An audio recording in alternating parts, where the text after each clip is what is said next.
আসসালামু আলাইকুম ওয়া রাহমাতুল্লাহি ওয়া বারাকাতুহু।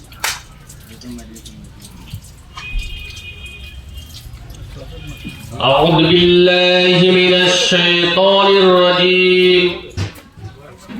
بسم الله الرحمن الرحيم. الحمد لله وكفى وسلام على عباده الذين اصطفى. أما بعد فأعوذ بالله من الشيطان الرجيم. بسم الله الرحمن الرحيم. وما آتاكم الرسول فخذوه وما نهاكم عنه فانتهوا واتقوا الله إن الله شديد العقاب. وقال الله تعالى في شان حبيبه إن الله وملائكته يصلون على النبي يا أيها الذين آمنوا صلوا عليه وسلموا تسليما. حق اللهم صل وسلم وبارك على عبدك رسول الكريم رحمة للعالمين شافي المذنبين سيدنا مولانا نبينا محمد وعلى آله الذين وأزواجه أصحابه أوليائه المتجمعين كما صليت وسلمت وباركت وحفظت على سيدنا إبراهيم وعلى آل سيدنا إبراهيم إنك حميد مجيد.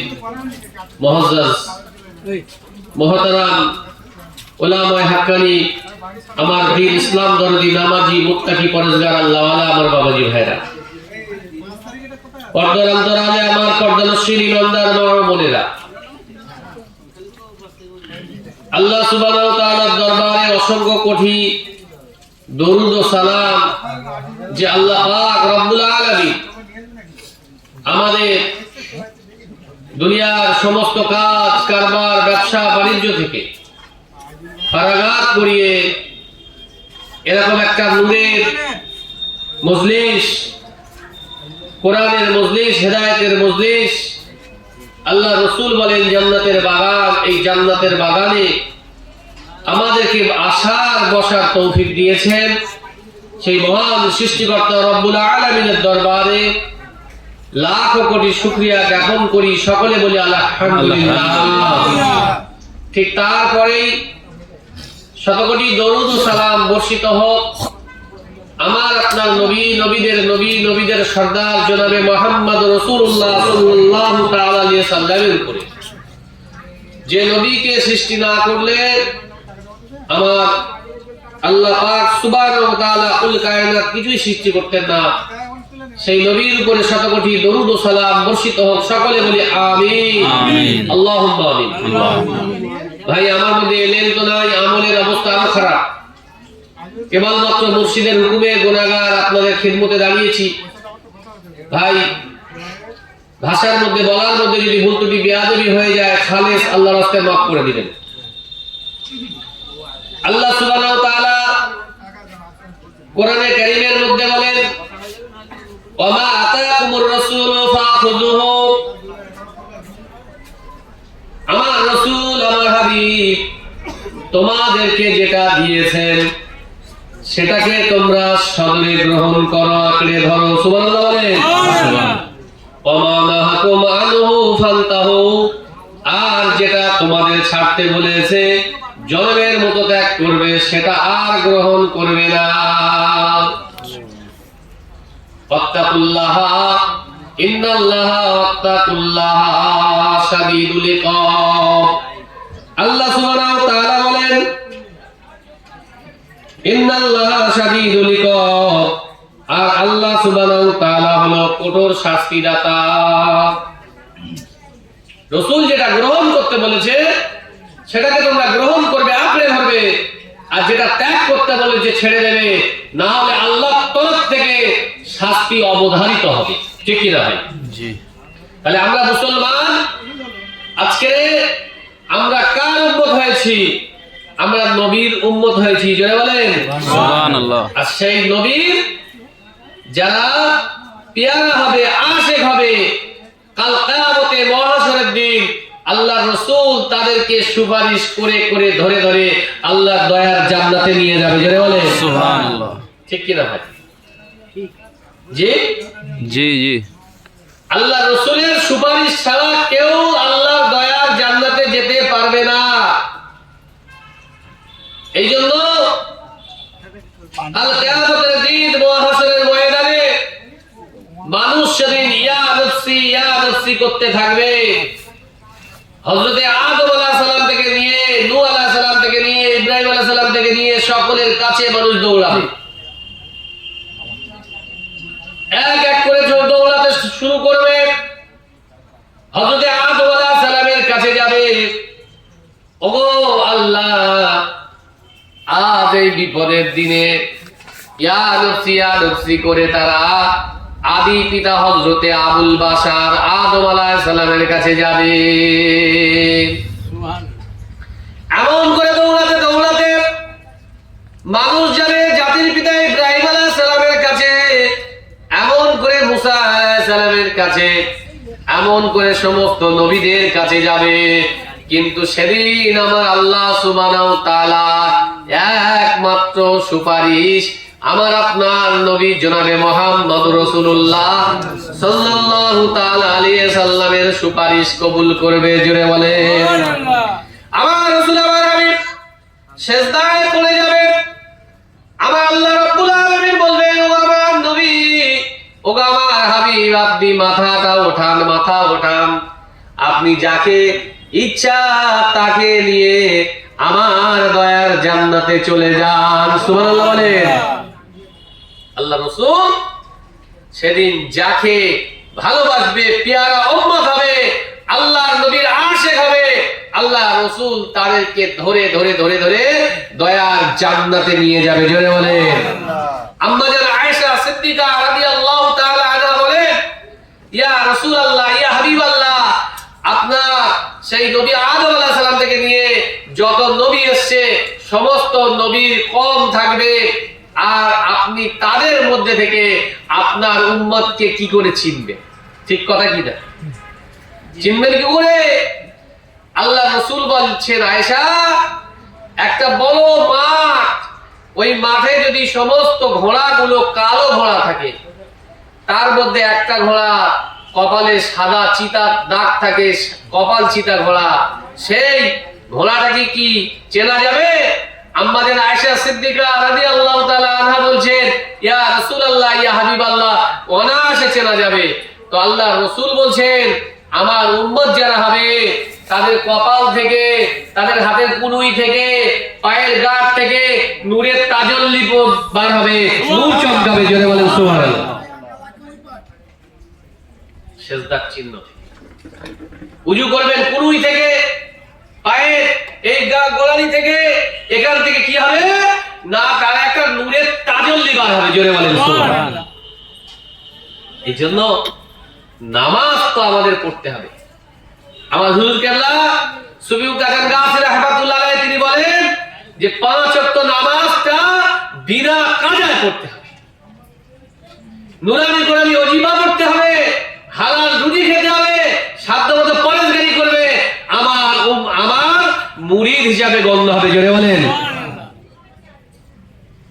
মুর্শিদ কি সবক দিয়েছে? 5 ওয়াক্ত নামাজ, 5 ওয়াক্ত নুরানি করে ওজিফা, হালাল রুজি, সাধ্যমতো পরেজগারি, এই প্রেসক্রিপশনের মধ্যে যিনি থাকবে, যিনি চলবে, সে সুফি কাদের গাছ রাহমাতুল্লাহ আলাইহি মুরিদ হবে। জোরে বলেন বুঝতে পেরেছি? মুর্শিদের গুণ। এই জন্য আমার ভাইয়েরা, এটা হলো শাবান মাস। কি মাস? শাবান। শাবানের আগে কি চলে গেছে? রজব। এই রজব মাস কার মাস? রজব মাস হলো আল্লাহর মাস, শাবান মাস নবীর মাস, আর রমজান মাস আসছে। এই রমজান মাসটা হলো, যেটা আসবে, এটা হলো বান্দার মাস। জোরে বলেন সুবহানাল্লাহ। এই মাসে আল্লাহ রাসূল বেশি বেশি করে রোজা রাখতেন। আমার হুজুর কেবলা কালকেই বললেন, বাবা রোজা রাখতে হবে কটা? 3টা রোজা যে রাখবে আল্লাহ তার জাহান্নামের আগুনটা হারাম করে দেবে। জোরে বলেন ঘড়ির কাটা কালকেই বলছিলেন। আর কালকে আছে সবে বরাতের রাত, কালকে দিনগত রাত, ভাগ্যের রাত, লাইলাতুল বরাত। এটা অনেকে বিশ্বাস করে না। সবে বরাত আবার কি, বুঝতে পেরেছে? ইবাদত বন্দেগী বেশি বেশি করে করতে হবে।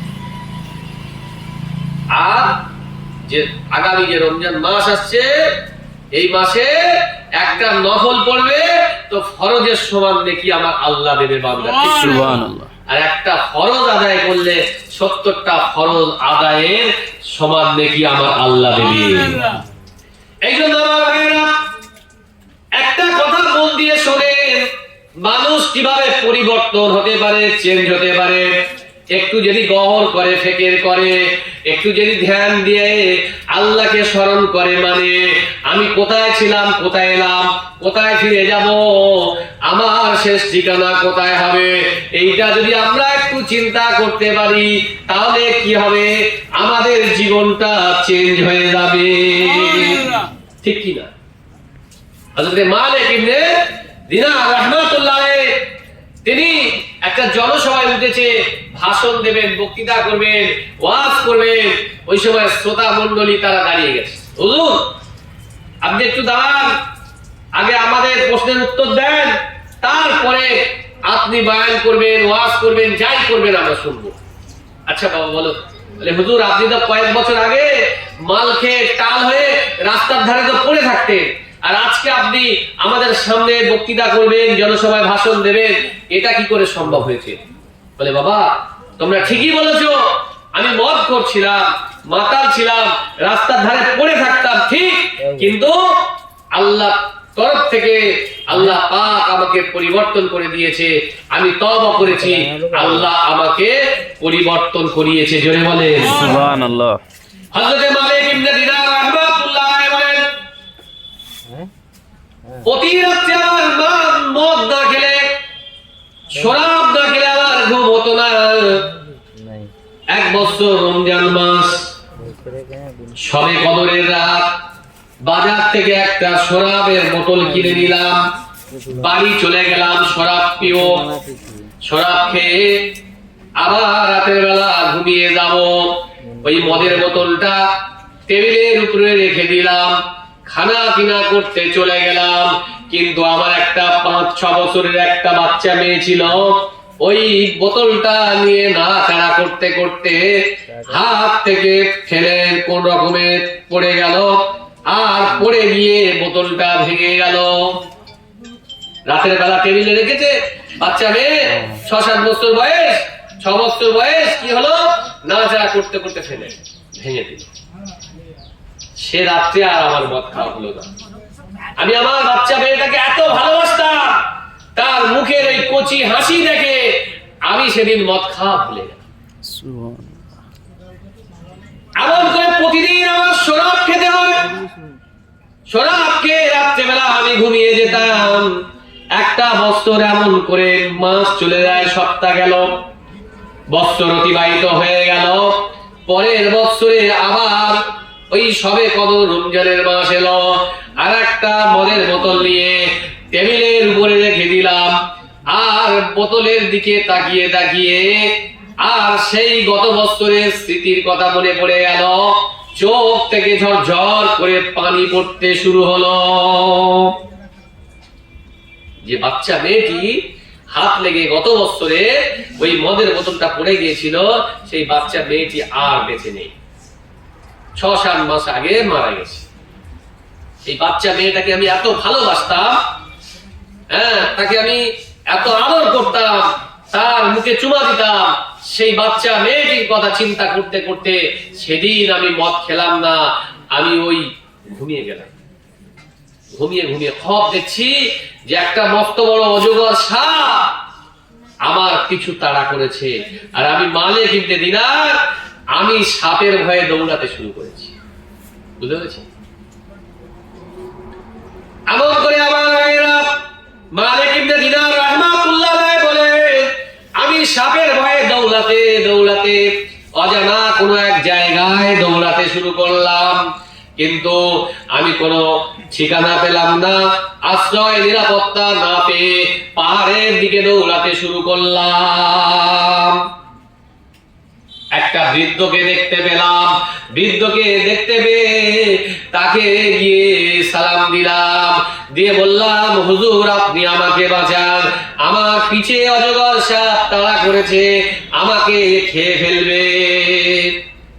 ওই বৃদ্ধা বলছে যে ওই সাপের হাত থেকে বাঁচাবার ক্ষমতা আমার নাই, তুমি পারলে সামনের দিকে এগিয়ে যাও, কেউ যদি থাকে সে তোমাকে ওই অজগরের হাত থেকে বাঁচাতে পারে।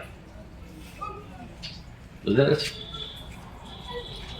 আমি আবার দৌড়াতে শুরু করলাম, দৌড়ে দৌড়ে গিয়ে দেখতে পেলাম একটা বাগান আছে, ফুল ফল সেই বাগানে ভরে আছে, বাচ্চারা খেলা করছে, বাচ্চা বাচ্চা ছেলে মেয়েরা, আর বাগানের একটা গেটে দাঁড়ানো আছে।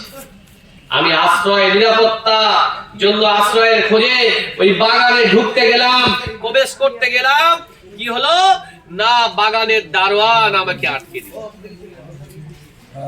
আমি বললাম, ভাই আমাকে অজগর সাপ আমাকে তাড়া করেছে, খেয়ে ফেলবে। ওই সময় দারোয়ান বলল, এই বাগানের মধ্যে প্রবেশ করার মতো অধিকার তোমার নাই, তবে তুমি দাঁড়িয়ে যাও, আমি ওই বাগানে যে বাচ্চারা আছে ওই বাচ্চাদেরকে জিজ্ঞাসা করি, ওই বাচ্চারা যদি তোমাকে কেউ চিনতে পারে। ওই বাগানের দারোয়ান ওই বাচ্চাদের মধ্যে থেকে আমার যে মেয়েটা কলিজার টুকরা 6 মাস আগে মারা গেছে, ওই মেয়েটা ওই বাগানের মধ্যে রয়েছে। জোরে বলে সুবহানাল্লাহ। ওটা হলো জান্নাতের বাগান। বাচ্চাটা এলো, বাইরে এসে আমাকে আব্বা বলে জড়িয়ে ধরল। আমি সমস্ত দুঃখ যন্ত্রণা সাপ সব ভুলে গিয়ে আমি আমার কলিজার টুকরা মেয়েকে পেয়ে সব ভুলে গেছি। কিছুক্ষণ পরে দেখলাম অজগর সাপ এসে গেছে। আমি বললাম, মারে এই অজগর সাপ আমাকে তাড়া করেছে। ওই বাচ্চা মেয়েটি ডান হাত দিয়ে একটা থাপ্পড় মেরেছে, ওই থাপ্পড়ের ভয়ে কি হয়েছে, অজগর সাপটা পালিয়ে গেছে। জোরে বলে সুবহানাল্লাহ। আমি জিজ্ঞাসা করছি, মা একটা অত বড় একটা অজগর সাপ ওই বাচ্চা মেয়ের হাতের থাপ্পড় খেয়ে পালিয়ে গেল? বলছে, আব্বু ও হলো জাহান্নামী সাপ, আমরা জান্নাতি, জান্নাতীদের দেখে জাহান্নামীরা ভয় পায়। আর একটু জোরে বলে সুবহানাল্লাহ। বলে, আব্বা ওই যে সাপটা দেখতে পেলে, ওই সাপটা কেউ নয়, তোমার নফস।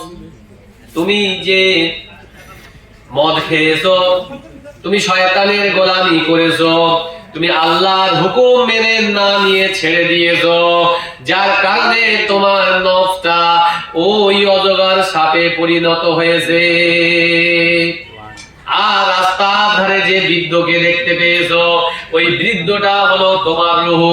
তোমার রূহকে খাবার না দিয়ে দিয়ে দিয়ে তুমি এত রুগ্ন জীর্ণ করে ফেলেছো, যার কারণে ওই রূহ তোমাকে সাপের হাত থেকে বাঁচাতে পারেনি। আমরা যে খাবার খাই না, এই শরীরটাকে বাঁচিয়ে রাখার জন্য আমাদের দুনিয়ার খাবার খেতে হয়, ঠিক কিনা ভাই? ঠিক রুহের খাবার হলো আল্লাহর জিকির। বুঝতে পেরেছেন? আলা বিযিকরিল্লাহি তাতমাইনুল কুলুব। যদি দিলে শান্তি পেতে হয়, আল্লাহর জিকির করলে দিলে শান্তি ফিরে পাওয়া যায়। জোরে বলেন সুবহানাল্লাহ। মালিক ইবনে দিনার রাহমাতুল্লাহ আলাইহি বলছেন যে আমি সেদিন থেকে তওবা করলাম, নফসের গোলামি ছেড়ে দিলাম, সম্পূর্ণ 5 ওয়াক্ত নামাজ আর এই নুরানি কোরআনি এই যে কোরআনকে মেনে নিয়ে আমি কি করলাম, আমি রাসূলের তরিকা অনুসারে জীবন গঠন করে আজ আল্লাহ পাক আমাকে হেদায়েত দান করেছে। জোরে বলেন সুবহানাল্লাহ। হেদায়েত যদি পেতে হয় নিজের প্রচেষ্টা করতে হবে। হেদায়েতের মালিক হলো আমার আল্লাহ। জোরে বলেন সুবহানাল্লাহ। এই জন্য আমার ভাইরা, আমরা দরবারে যাই, মুর্শিদ আমাকে সবক দেন, বাবা এটা করবে না, লোন দেবে না, বাবা বিবিকে বন্ধনে পাঠাবে না, এমন করে বিভিন্ন সবক দিয়ে দেয়। বাবা তোমার ছেলে যখন কাজে যাবে 5 ওয়াক্ত নামাজ পড়বে, একটা মাটির ঢেলা নিয়ে যাও, তুমি যখন নগরীতে যাবে 5 ওয়াক্ত নামাজ পড়বে, একটা তাওবের মাটি নিয়ে যাও। মুর্শিদের দরবার থেকে বের হলো, বলল মুর্শিদ আমাকে বলেছে 5 ওয়াক্ত নামাজ পড়তে হবে, তাই কি কোনোদিন সম্ভব হবে? রাস্তায় কি করে পড়বো, গাড়িতে কি করে পড়বো, আমি প্লেনের উপরে কিভাবে নামাজ পড়বো? কিন্তু মুর্শিদের হুকুম যারা মানতে পেরেছে তারা আরব বিল্লাহর বাদশা হয়েছে। যারা মেনে নিয়েছে তারা কামিয়াবি লাভ করেছে। আর যারা এসে বলছে না এই লোন না নিলে গাড়ি করা যাবে না, এই সুদের টাকা না দিলে ব্যবসা চলবে না, বন্ধন না দিলে আবার গাড়ি চলা যাবে না, বাড়ি বানানো যাবে না, তাহলে তোমার দুনিয়া আখেরাত দুটোই শেষ হয়ে যাবে। বুঝতে পেরেছো? সাহাবীরা তারা যে অবস্থায় ছিল, যেখানে ছিল, নবী ডাক দিয়েছে, যা বলেছে, তারা দৌড়ে জিহাদের ময়দানে দৌড়ে গেছে। জোরে বলেন সুবহানাল্লাহ। কিসের জন্য? জান্নাত। কার ডাকে? আল্লাহ রাসূলের ডাকে।